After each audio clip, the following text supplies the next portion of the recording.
say you wanna try, but you never do. Sugar, there's a reason why we lose.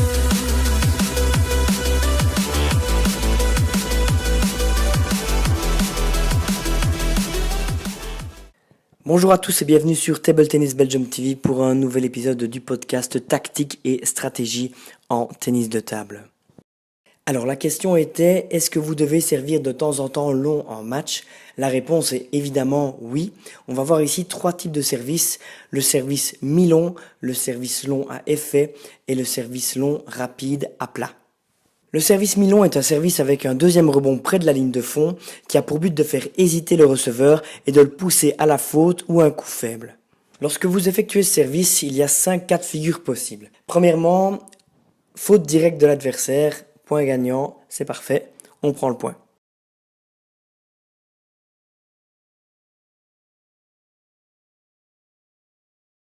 Deuxièmement, s'il pousse, la balle sera sûrement longue et ne trouvera pas beaucoup d'angle. Vous pouvez donc démarrer tranquillement sur la troisième balle.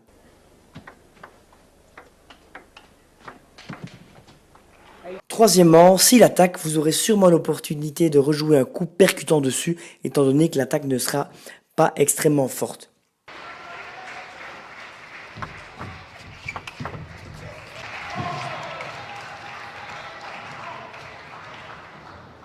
Quatrièmement, s'il parvient à attaquer fort sur votre service, vous devez donc essayer d'ajuster la longueur en le rendant un petit peu plus court.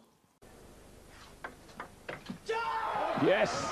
Cinquièmement, s'il parvient à tenir la balle courte sur votre service mi-long, j'ai une très mauvaise nouvelle pour vous, vous êtes face à quelqu'un de très bon et sûrement supérieur à vous. La clé est de découvrir tôt dans la rencontre la manière dont votre opposant se comporte face à ce type de mise en jeu. Certains joueurs sont très forts sur ce genre de service. Yes. Mais beaucoup ne le sont pas. À vous d'en tirer avantage.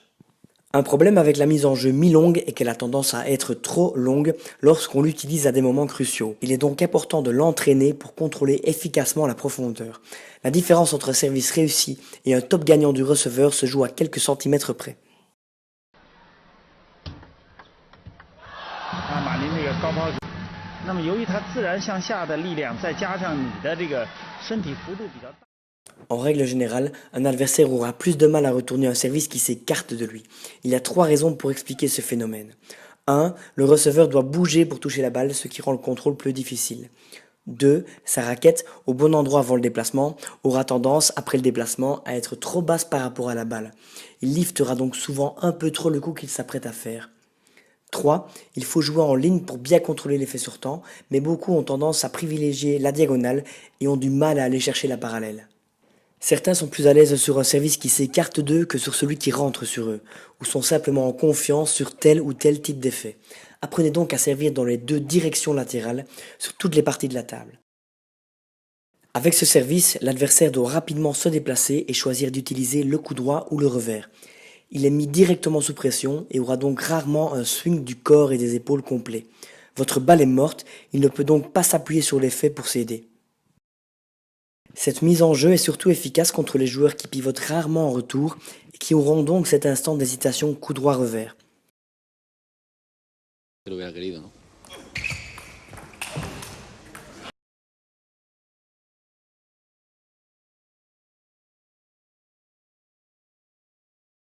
Attention, si vous êtes face à un joueur qui cherche à attaquer d'entrée de jeu agressivement avec son coup droit, il aura sûrement beaucoup moins de problèmes pour le contrôler.